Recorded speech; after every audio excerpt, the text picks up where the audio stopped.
us started today. Hi, everyone. Thank you so much for attending week one of BFSG's fall webinar series. My name is Erin Schneider. I'm an investment research analyst here at BFSG, and I'm joined by Keith Johnson and Braden Peast, our wonderful speakers today. Our topic today is navigating volatile markets, where we'll discuss the do's and do nots of investing, behavioral finance, and why having a plan makes a difference in the long run. And with that, I'll pass it over to Keith and Braden to get us started today. Great. Thanks, Aaron. Appreciate it. Again, my name is Keith Johnson, and I'm a senior education specialist and certified financial planner with BFSG. Basically, I work in a fiduciary capacity, essentially helping clients achieve long-term financial goals, including planning for retirement. I'll quick turn it over to Braden, just so he can take a second to introduce himself. Yeah, thanks, Keith. So good morning, everyone. My name is Braden Priest. I'm a retirement plan consultant here at BFSG. I've been in the retirement business for about 15 years, with the last 10 of those here at BFSG, advising our institutional clients on their retirement programs, and also helping participants focus on the long-term nature of their retirement accounts. Great. Thanks, Braden. Appreciate it. So before we begin, we get into the topic of volatility and investing in the stock market. We're going to launch a quick poll here. So I'll turn it back over to Aaron. This is an interactive poll. Once everything pops up, you can start entering your results. And we just want to see what this looks like as we go into the topic. So you should be seeing the poll up on your screens now. For the purposes of the recording, I'm going to go ahead and read the question and answers out loud. So what would you do if the stock market dropped 20% tomorrow? A, I wouldn't make any changes to my investments. B, I would sell all my investments. C, I wouldn't be sore and I'd buy some more. And D, I don't know. So you should be seeing your results on the screen now. It looks like 50% of you wouldn't make any changes in your investment. We've got a few who are just chomping at the bit. Wouldn't be sore, I'd buy some more. And yeah, the rest of you are kind of in the sell, not too sure. And actually, this is a difficult poll question when we stop and think about it, because what would happen if the market were to drop 20% or crash in one single day? Could be the news report of the day, or economic news, or a company misses earnings, things like that. We don't know. Maybe you're closer to retirement, you want to preserve your assets. So where we were going with this is we don't want to get caught up. So many of our decisions are driven by emotion when we talk about investing. So seeing that news report of the day, that information's out there. We don't want to make a long-term decision based on that news report of the day, so to speak. So this is a great mix. Appreciate everyone who participated here. Braden, anything to add to the poll? What are your thoughts? No, I'd say this is great to see starting out. We've got, I'd say, collectively 80% that wouldn't be scared off if they saw that type of a market decline. So I'd say right off the bat, that's fantastic to see. Yep. And we'll talk a little bit more about that coming up here. So, because again, mentioning what I just mentioned before on the previous slide, we've seen the headlines over the last few years. March 2020, the stock market suffers a one-day 12% drop. Same month, March 2020, S&P 500 hits bottom, losing 34% of its value. Then in August 2021, the S&P 500 doubles from its pandemic bottom. So while the downturn in the market caused by the COVID pandemic was one of the most severe in recent history, at the same time, when we stop and think about this, we also experienced one of the fastest recoveries ever.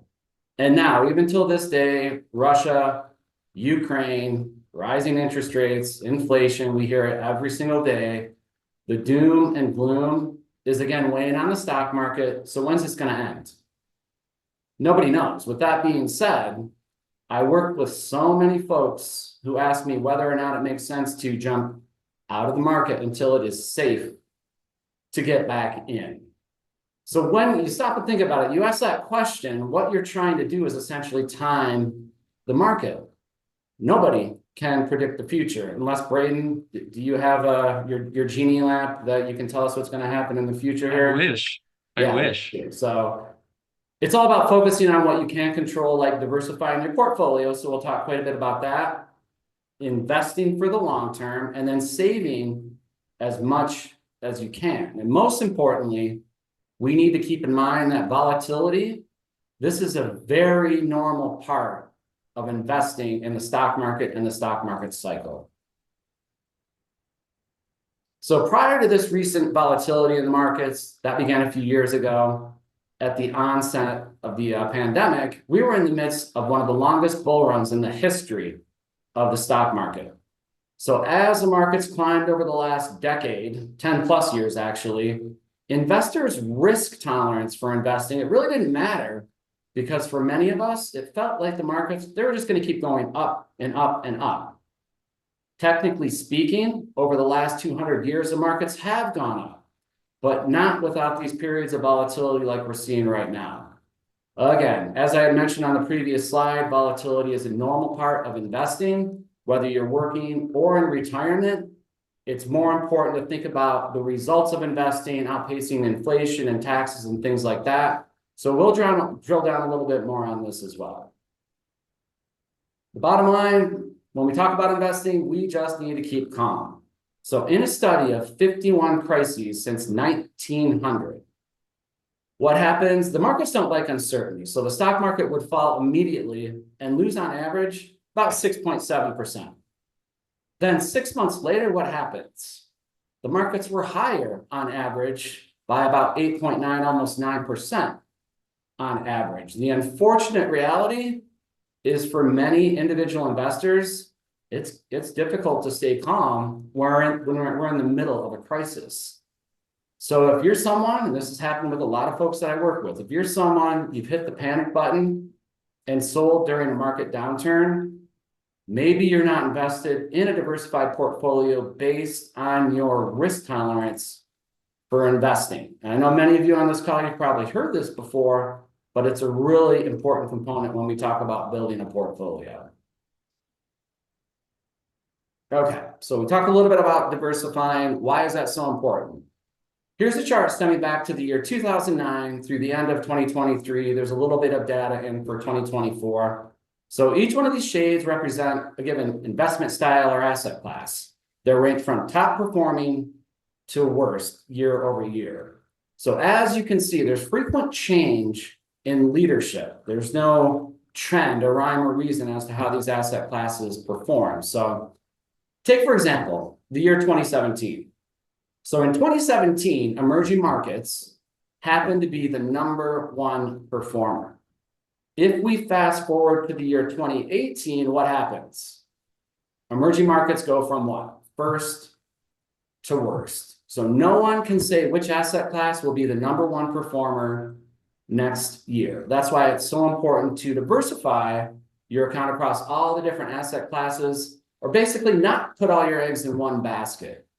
Another reason, more than 90% of your overall returns are derived from simply diversifying your portfolio. So one way to do that is to build a portfolio of the various asset classes. You can see the white asset classes with the black line. What that does when you build that diversified portfolio, it mitigates some of those peaks and valleys we experience in the market.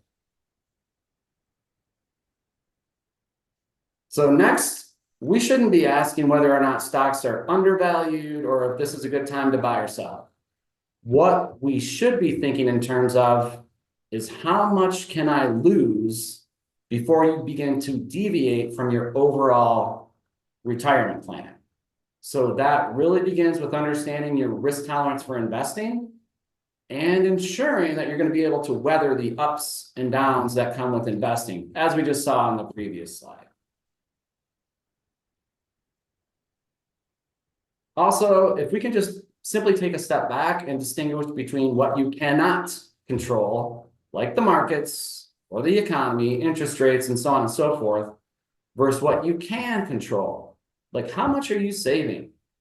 Are you diversified? Are you following a plan that's customized to you and your emotions? As I mentioned earlier, these decisions are very emotionally driven. So are you on the right path there? So once you build that diversified portfolio, do stay invested. When you stop and think about this, this is a marathon, it's not a sprint, right? So if we go back 50 years, the markets have crashed 9 times. During that time period, had you invested at the peak of the market, how often would you have made money? Every single time. That's assuming you stayed invested. So I'm going to turn this over to Braden on the next slide just to get a little more insight as to how these markets have performed throughout history. So Braden, take it away. And I'd say right now we're at this place in the market. We've had a lot of volatility over the last few years, but if we look at 2024, we've actually been consistently hitting new all-time highs in the market. I'd say if you look at the S&P 500 index, if you started in January of this year and you just looked through September of 2024, the market's actually had 43 new all-time highs. Now, that can be very exciting, right? We're seeing our investments go up in value, they're growing, we're making money. But for many of us, our first instinct might also be something like, well, that's a little concerning, right? With the markets hitting these levels we've never seen before, that might give us pause about whether we should continue to invest in the market or if we should continue saving and putting money to work in our retirement plan. So I'd like to give you a little bit more context and some history when the market is hitting new all-time highs. So if we look back historically, the market closes at a new all-time high about 7% of the time. So it's not too infrequent, really. For context, that averages out to more than one new all-time high every single month. Now, certainly some years will have many more all-time highs than once a month.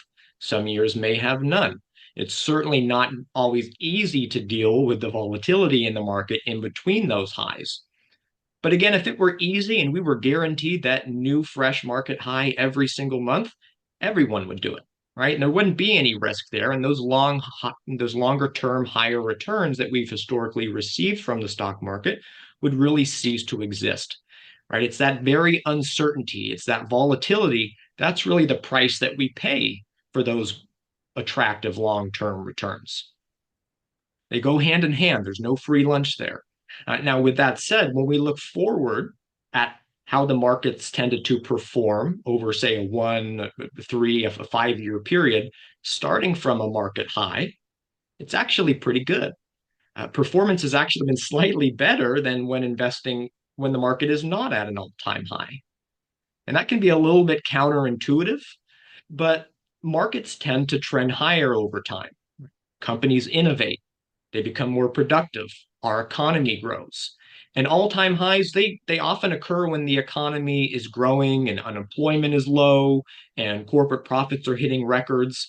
And when those types of things are trending in the right direction, so often is the market tending in the right direction.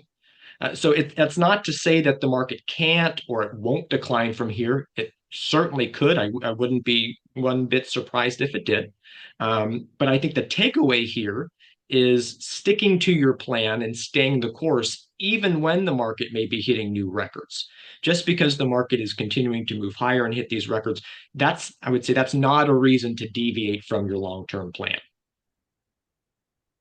That's great. Thank you, Braden. Appreciate that. And one quick factoid here, and I read this not too long ago. So you can trace the stock market back over 200 years. And in any 13-year rolling average, so 1970 to 83, 71 to 84, the markets have never been down. So again, that's the argument for time in the market, not trying to jump in and out and time the market. So thanks, Braden. Mm-hmm. Also, it's virtually impossible to anticipate when the best performing days will occur. For example, had you missed in this slide just the 10 best days from January 2004 through the end of 2023, your return would have been about half that of the investor who stayed fully invested during that time period, earning close to 10%. What's even more interesting, and I don't think we have a footnote on this slide, there were more than 5,000 trading days during this time period. And think about it, missing just the 10 best days had that type of an impact. We don't know when that's going to happen. Yeah. If I could jump in, I'd say, unfortunately, some of the best days in the market fall really close to some of the worst days. Yep. And if you kind of think about why that might be, there's a lot of uncertainty. Investors are trying to find the right price for these different stocks. And when new information comes through each day, and the economy develops, and the news and these events develop, there can be big swings in the market at any given day. So if you're of the mindset, oh, I'll just kind of wait until these big down days are over, and then I'll jump back in, oftentimes you've already missed a lot of the recovery because you've had some big bounces off of some of those worst declines in the market.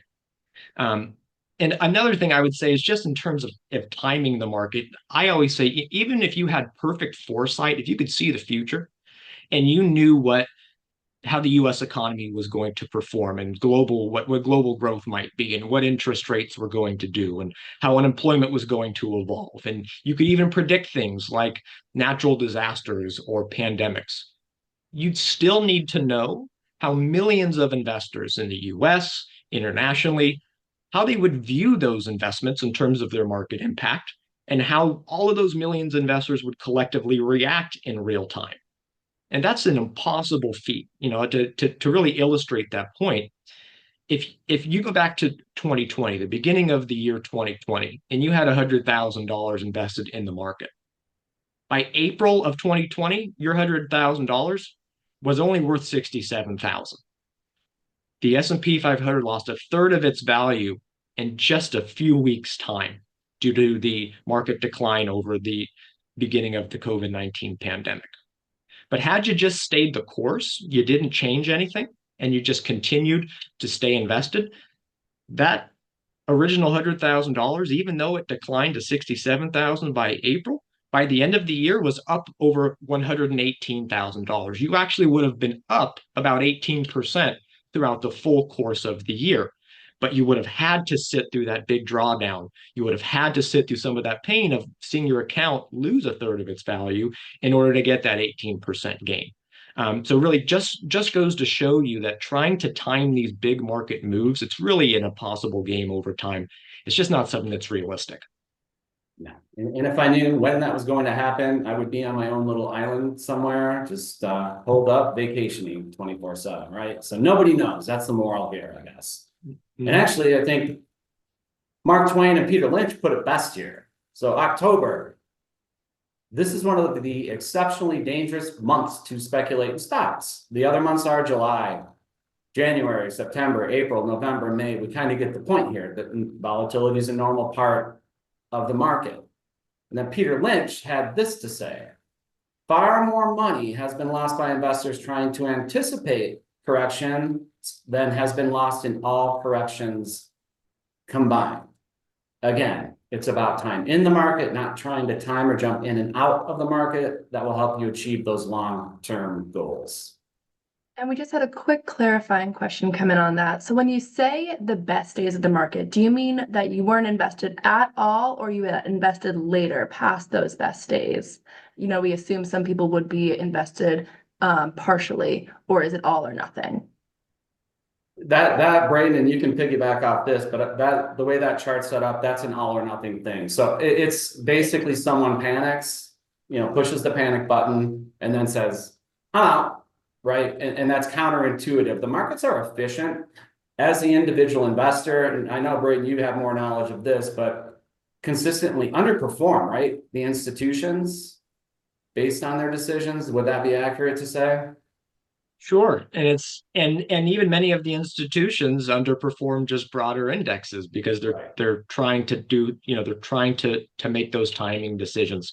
And going back to that chart on page 12, Keith was spot on. It's really looking at, had you been invested the entire time minus those 10 best days where you didn't have any exposure to the market, you were completely out.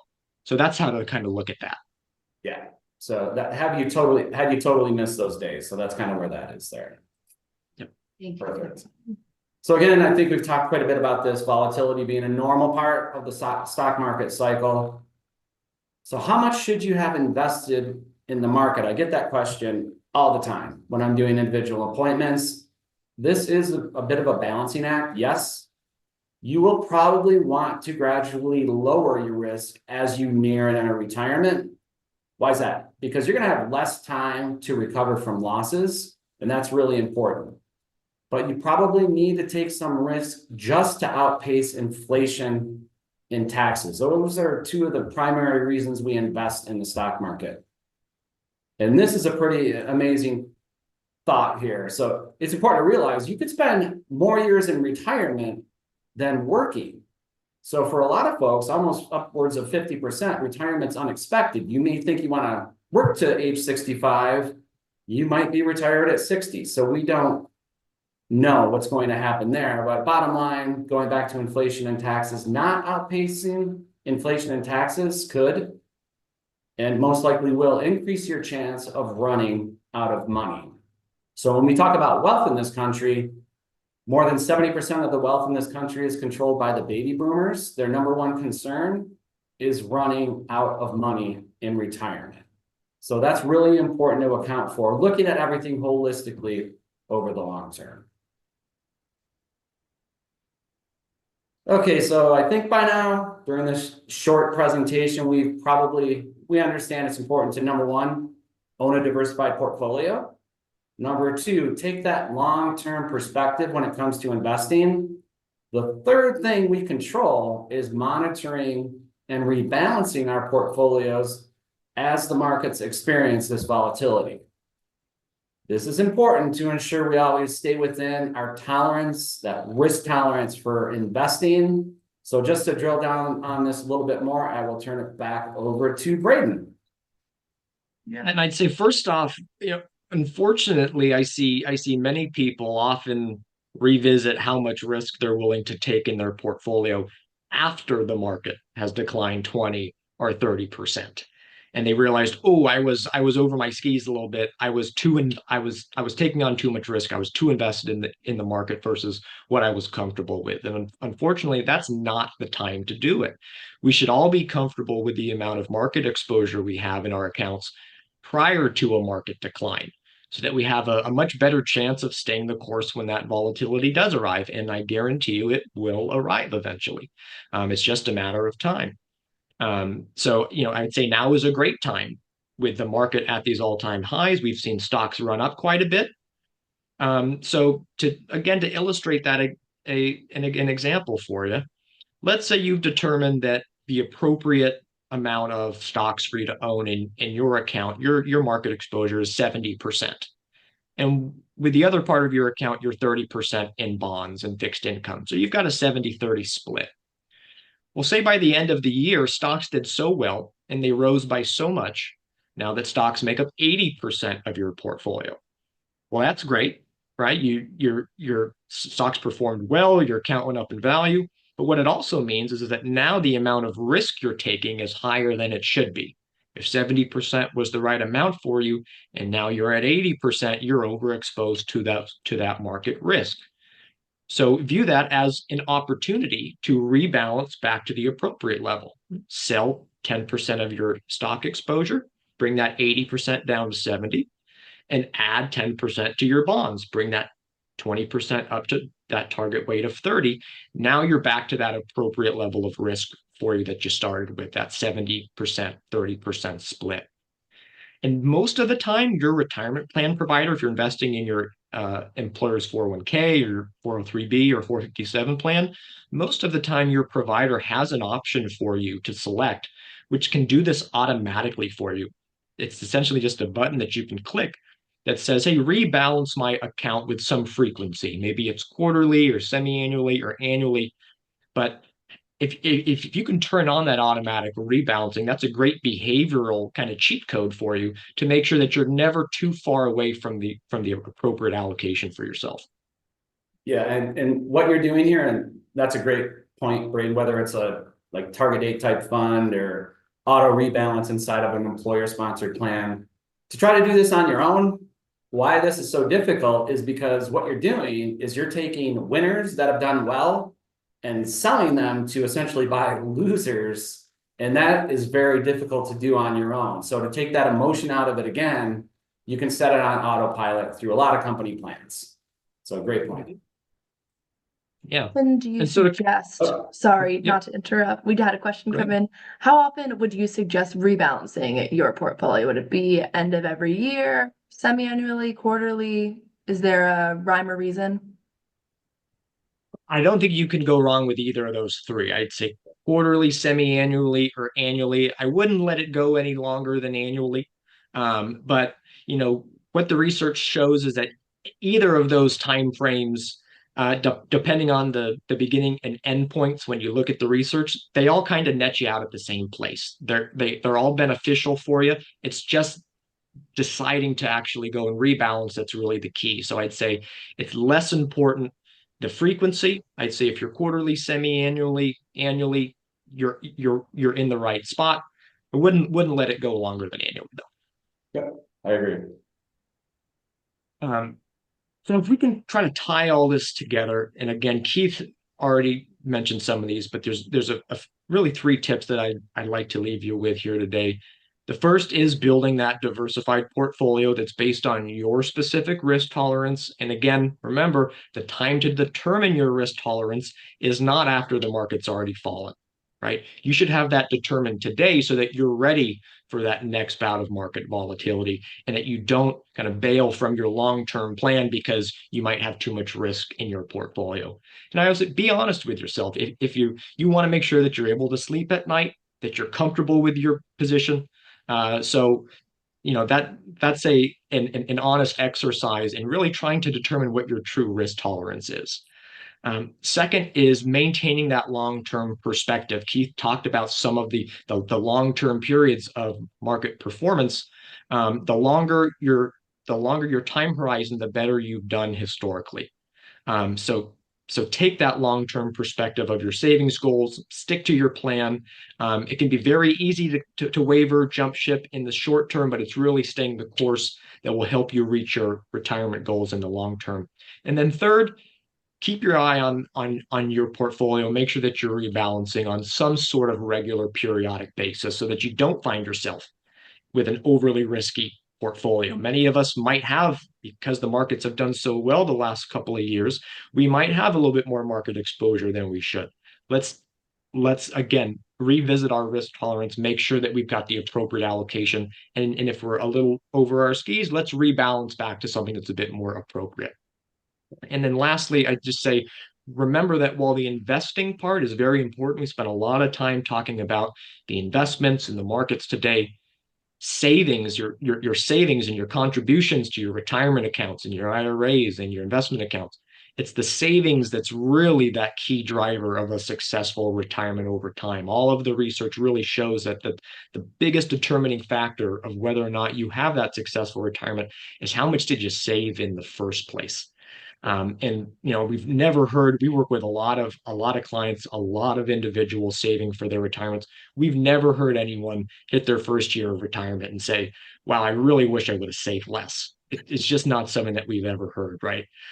So I'd say investing very important, but don't forget that savings piece is almost even more important. 100%. Well put. Yeah, well, thank you so much, Keith and Braden, for a great presentation. Before we dive into some questions, I just want to thank everyone for joining us today in case anyone needs to drop off early. Again, we will be sending out a recording of the webinar so you can reference that later. And as I mentioned, we would love to hear your feedback, including any topic or interest in future webinars. So I just went ahead and pasted the link to that survey again in the chat box. Everyone should see that on their screen. And I also posted a link to the BFSG YouTube channel where we post webinar recordings as well as educational shorts. As we begin our Q&A, please feel free to continue typing questions in the chat box, or I'm sorry, in the Q&A box, and we'll get to as many questions as possible before we hit the end of our time here. There's also a feature where if you see someone has already answered your question, you can or see someone that has asked a question that you were wanting to ask, you can upvote it by clicking that thumbs up icon, and this will encourage us to prioritize your question.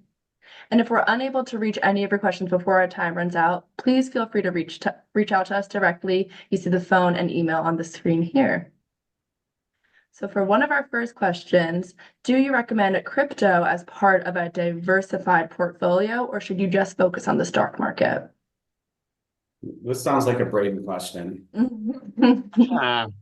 Uh, so I wouldn't give you a thumbs up or a thumbs down outright. What I would say is cryptocurrency is an asset class that just hasn't been around for very long. When you compare it to when you compare it to US stocks or international stocks, right? These are stocks just represent ownership in the underlying businesses and the earnings power that they can generate over time. And when you look at bonds have been around for hundreds, thousands of years. So the duration of a cryptocurrency asset class just hasn't quite been around for very long.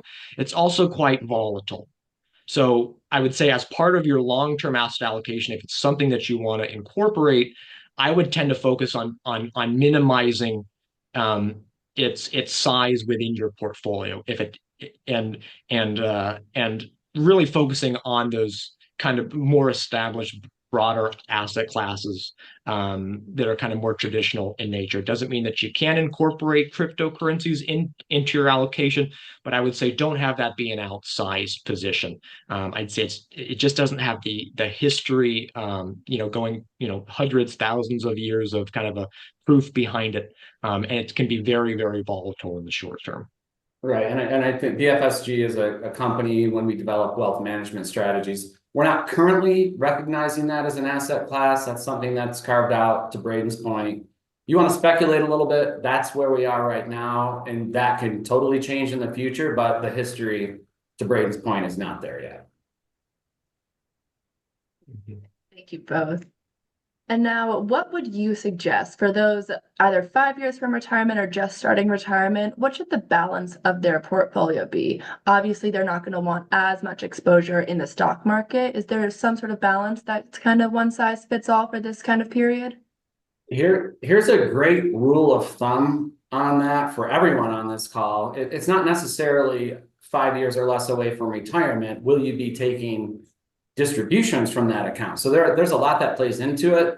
But for those of you who haven't heard of this rule of thumb, there's something called the rule of 110. So essentially, everyone on here, it takes 2 seconds to do. You could take 110 minus your age.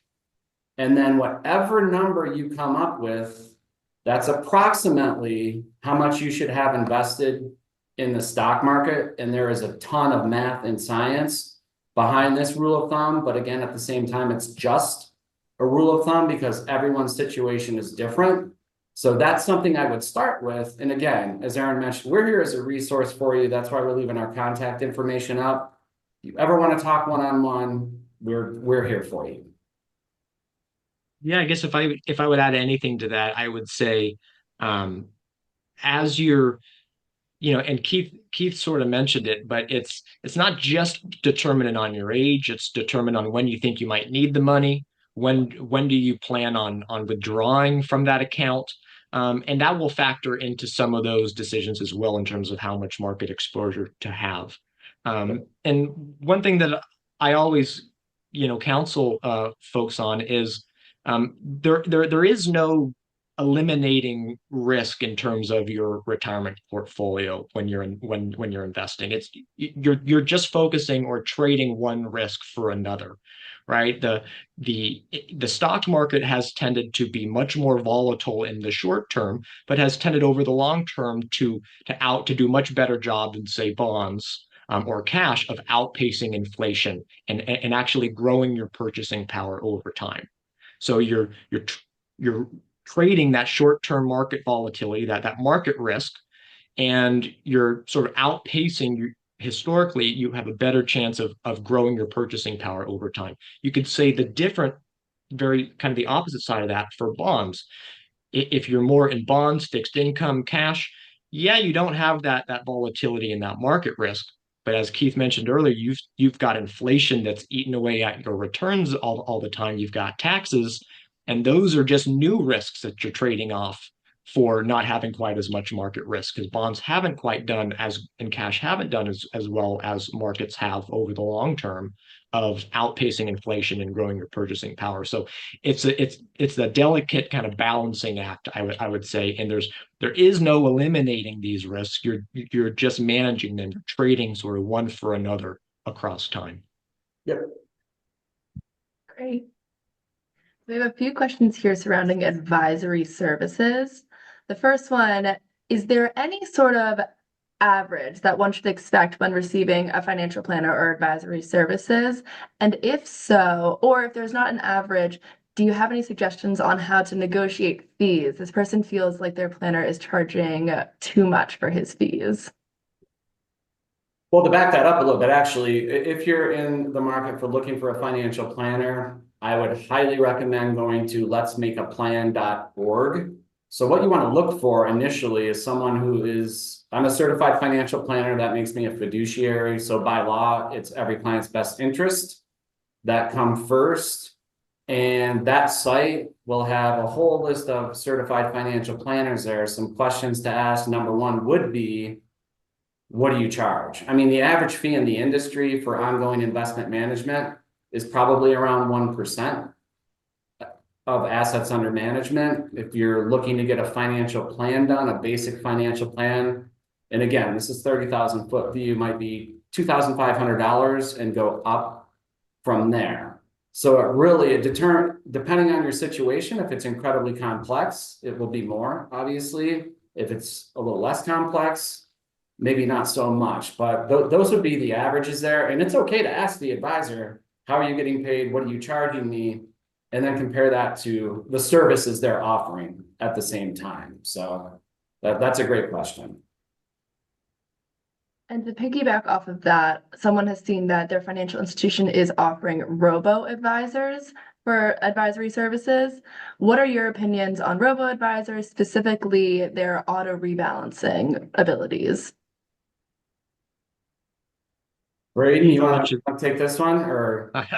Sure. I think they can be a great solution for many individuals. I would say they tend to be, again, just depends what you're looking for. If you're purely looking for broad asset allocation and help with your investments, and you're really in that accumulation phase, you're putting more money to work, you're saving each month or every paycheck into an account like that. The very low cost nature of those robo platforms and the low fees can help that compounding process grow faster. I'd say if you have more of a complex financial situation, if you have a lot of different accounts, or if you have a lot of different types of assets or liabilities that you may have, a robo platform might not have everything that you need to help you get to where you're looking to go. It's really just depending on what you're looking for. If you need that financial planning component as well for your tax planning or your estate planning or your risk management, insurance, those types of things, and you need help with those things, a robo platform might not be the perfect solution for you. So it really just depends on what you're looking for. That's it. I think they can be a great solution for many individuals. Right. And that's kind of what I was going to say about the taxes there, Braden. I think you hit the nail on the head there, because if you have multiple accounts, Roth, after-tax accounts, pre-tax accounts, the tax efficiency, that might not satisfy the criteria to go to the robo platform because that's kind of discounted. Whereas looking at a more customized portfolio and investment management plan, you'd be better served doing that. And to touch on the last part of your question, that was the automatic rebalancing, I think behaviorally, that's where a lot of the benefit from those types of programs can be. They're automatically diversifying your account. They're keeping you invested. They're not trying to time the market in and out. They're rebalancing on your behalf. Many of them have tax loss harvesting built in to their programs, which from a tax perspective can help. So I'd say there can be a lot of things just from a behavioral standpoint where they can be great. But it's certainly not a one-size-fits-all solution, particularly as your financial situation gets more and more complex. Wonderful. And a quick clarifier on that last question. When you say 1% of assets under management for the average fee, would that include properties? Would that be one of the assets under management normally? Again, great follow-up question, and no. I mean, the short answer is no. It would be investable assets that you have for management, but in real estate, no. We would never charge on real estate to that. Wonderful. Thank you. And this is a good one. If you feel that you've not done enough to retire, what is the first thing you would do? What would be your first step? Boy, this is a good one, huh? Well, if you don't think you'll be financially sound, I guess, I mean, you have a few options. You spending less, for example, working longer, or dying earlier. So if anyone on the call can tell me exactly when they're going to die, I can put together a perfect financial plan for you. So those are some of the considerations. So it is about living in your means, but your first step, if you don't think you've saved enough, reach out to that credentialed fiduciary advisor, again, that letsmakeaplan.org. There are a tremendous number of resources that you can take advantage of, because this is definitely not a do-it-yourself project. Just like tax planning or estate planning, you'll need assistance there just to create that roadmap. So reaching out to someone, again, interviewing someone to find someone that you trust, that's the route I would go, looking for help first. Yeah, and it's never too late. So if you feel like, oh, I'm too late in my career to start, I missed the boat, I'd say that's certainly not the case. If you wish you would have done more over the last 10 or 20 years, even more of a reason to do more today. There's an old proverb that I always quote: the best time to plant a tree was about 10, 20 years ago. The second best time is today, right? So if you didn't have the right building blocks in place over in the past, the best time to start is right now. Yeah, absolutely. Never too late.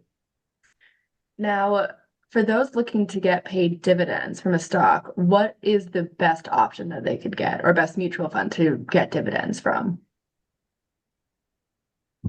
So I would say we wouldn't be able to provide you and couldn't provide you with an individual stock. I'd say you would want to be more diversified than that. Or even an ETF or a mutual fund. There's a lot of mutual funds that focus on that incorporate a company's dividend policy and their dividend growth within their overall strategy. But I'd say that's not the only thing to focus on. Dividends can be cut. Oftentimes companies are taking on debt in order to pay their dividends, and also capital appreciation. So you might if you're just focusing on the dividend component, the growth of the underlying company might not be moving higher, and your total returns overall might not quite be as high. So dividends can certainly be one component of a sound investment strategy, but I would say it's not the end all be all. It's one facet. So if you're looking for more of that dividend component, there's plenty of funds out there. They typically tend to be more value oriented funds. They tend to be more larger cap in nature, more mature, larger companies, maybe that aren't growing quite as fast, but they're paying some higher income in terms of dividends. But I would say I would try to steer you towards looking at dividends as just one component of your overall investment strategy. Keith, I don't know if you would add anything to that. I agree. Yeah, no, 100%. No, that's a great answer, Braden. Great. Braden, I think this is another good one for you. For someone who's not a fan of bonds and is more a fan of certificate of deposits, however, certificate of deposits are not offered in their 457 plan. Is there any other mutual fund that you could recommend that would be similar to a certificate of deposit? So there are similar investments. A money market fund would be quite similar, a very limited duration, shorter term bond fund that's not going to have quite as much interest rate risk. Many institutional plans through your employer, they might offer what's called a stable value fund, that is kind of very similar to a money market or CD type of investment. Now, they're not going to be backed by the FDIC, so just wanted to make sure that I make that note. If your plan has a self-directed brokerage account, or if in your own personal brokerage account outside your employer plan, you typically do have the ability to buy CDs through those types of vehicles. But I would also just ask, maybe why reevaluating your perspective on bonds. What is it about them that you don't like? Is it that the prices can fluctuate with interest rates? Is it that certain bonds can default, say corporate bonds or risky bonds? There's different ways to achieve some of those income. I think what you're looking for in terms of incomes with a certain type of structured bond portfolio. So, I might just encourage you to revisit the parts of those bonds that make you uncomfortable, and see maybe if there's other alternatives in the bond market, whether it's shorter term or going higher quality or whatever it might be, inflation protected bonds, whatever it might be, that might get you a little bit more comfortable with that part of your fixed income portfolio. Thanks, Braden. And to follow up on that, I think we have some bond haters here with us, but are there any other type of low risk vehicles available? I know you just named a few, a money market fund, a stable value, but any others, and kind of how do those work compared to bonds? Yeah, I mean, in your employer sponsored plan, typically that is going to be more of a money market vehicle, and that money market fund will typically follow short-term interest rates. Essentially, money market funds are typically going to be investing in really short-term U.S. Treasury bills that are maturing within, say, 30 days or less, typically. So they're really, really short term.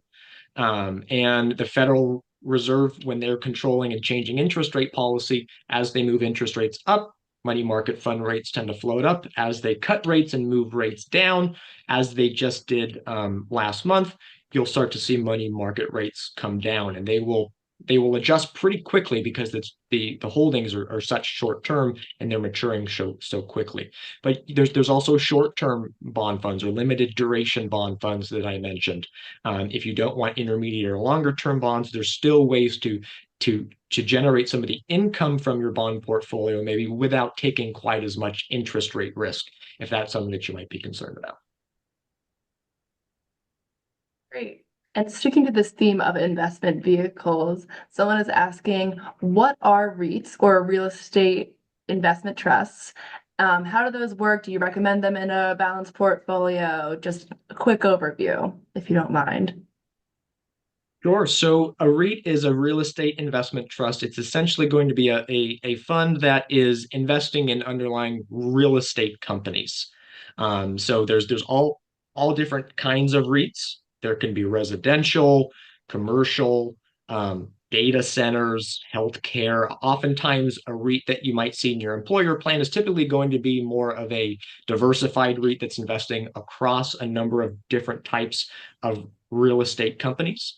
They tend to be more correlated to the U.S. stock market than I would say real estate is. So say if you owned a building or if you owned a home, that would tend to be less correlated to the overall stock market than REITs are. They essentially trade on the stock market like a stock would be. So they tend to be correlated. They tend to be, similarly volatile, maybe slightly less than the overall stock market over time. They certainly tend to be more interest rate sensitive, because a lot of these real estate companies, they're levered in the sense that they're funding a lot of their investments with debt. And so you just want to be careful of that. The other thing with REITs is they pay out, most of their earnings. I believe it's 90%, but don't quote me on that, in dividends. So you would typically want to try to own those in more of a tax advantage type vehicle like your IRA or a 401k, rather than say just a regular brokerage account where you're taxed on those distributions every single time you incur them. So from a tax standpoint, you want to try to have a rate if that's what you're looking for, and more of a tax qualified plan. Yeah, I think on that note, there are a couple different kinds of REITs. The ones that Braden was just going through, the publicly traded REITs, you want to probably stick in that space, because there are also non-traded REITs that are sold at banks, which wrap up your money and, this is a 10, 20-year window. When we're talking about that space, it's advisable to not get into something you can't get out of the next day. So that liquidity is so important when we talk about this. So I just wanted to mention that, Braden. Mhm. Thank you both. And Keith, this might be a good one for you. For someone who's just starting out in their career, what is the first thing they should do to maximize their savings? Very first thing, if you're just starting out, your foundation, when we talk about financial planning, is building your emergency fund. So I'm sure many of you on this call have heard this before, but you kind of want to target 3 to 6 months living expenses set aside in a safe interest-bearing account, whether it's a money market or a CD or just a savings account at the bank. Once you've satisfied that, it's really important to explore your employer plan, whether it's a 401, 457, or 403B.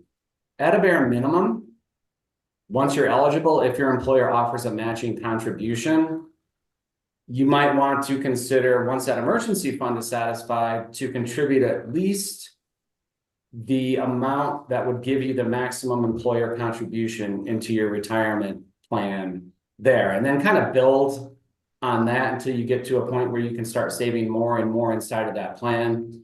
The employer-sponsored plan, it's a great vehicle in saving for retirement because it's on autopilot. It comes out of your check. You're not having to write a check to the bank or do transfers or anything like that. So that disciplines you to start those saving habits. So those would be two of the big first things I would be looking at if you're new to investing or new to the workforce, something like that. So. Yeah, if you can try to get to, I mean, a gold standard, if you can do it, between your own savings out of your own paycheck, and if you incorporate, if your employer happens to contribute anything towards your retirement savings as well, if you can kind of get to a combined number of say 15% of your income, you'll be in a fantastic spot if particularly the younger you are. Because then you really have that compounding interest and that snowball effect working for you much quicker, and it gets to work for you much longer. So I'd say focusing on that savings, if you can get to that 15% number, you'll be in great shape. Yep, 100%. And 15% sounds daunting for those just starting out, but if you just work your way there year over year, increase by 1% till you feel comfortable with it, that's definitely the way to do it. Yep. So what are some benefits or disadvantages to a closed fund versus an open fund? This one's probably good for you, Braden. Yeah, so most of the funds that you see in your employer sponsored plan, those are pretty much exclusively, there might be a rare edge case, but those are typically going to be what we call open mutual funds, where the price of that fund is based on what we call its net asset value. Not to get too technical, but it's essentially, if you add up all of the holdings of that fund, the total value of that fund is divided by how many shares there are of that fund. That will be the price of the fund. So it's just a simple calculation. What does the fund own? How many owners are there? And you get a percentage of that fund. That's the price that you pay. A closed-end fund will be related to what the fund owns in terms of its price, but it can deviate from the underlying value of its holdings. So there could be a big discount. All of the holdings that the fund owns might be worth $100, but it's trading for, say, 90 cents on the dollar. Or the reverse could be true. It's trading for a premium, 110 cents on the dollar.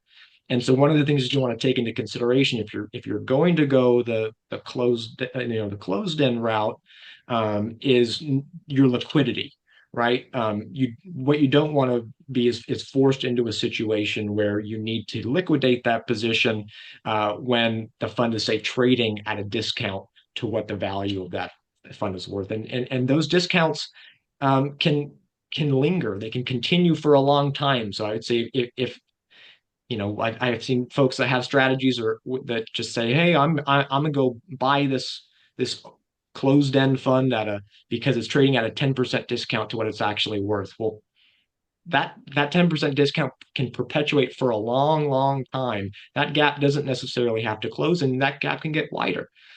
So, I would say typically we tend to see individuals focusing on more that open end fund. Great. Just saw one more come in this is a clarifier. So what is a closed-end fund and why would there be a gap between the NAV? There would be a gap because investors don't necessarily want to own that the underlying basket of assets that fund owns. So in an open-end fund, you're essentially, what the price of that fund is going to be. It's going to be whatever the value underlying it is. On a closed-end fund, that fund is essentially going to trade like a stock or an ETF. It's going to be trading based on what people are willing to pay for it at that given time. And there might be certain reasons why a fund is trading at a premium or at a discount, certain supply and demand type things. There might be any number of reasons that those premiums and discounts deviate from the true value of that fund over time. I think that was our last question for the day. We have last call. If anyone has anything left, I'll keep an eye out. But I just want to thank everyone for joining us today and our amazing presenters, Braden and Keith. We appreciate your time, and you all have been a wonderful audience and asked wonderful questions. So remember to join again next week for the webinar discussing tax planning. And I think that's all we have for you. Hope everyone has a great Thank you, rest of everyone. the day. Appreciate it. Thanks a lot. Thanks, everybody.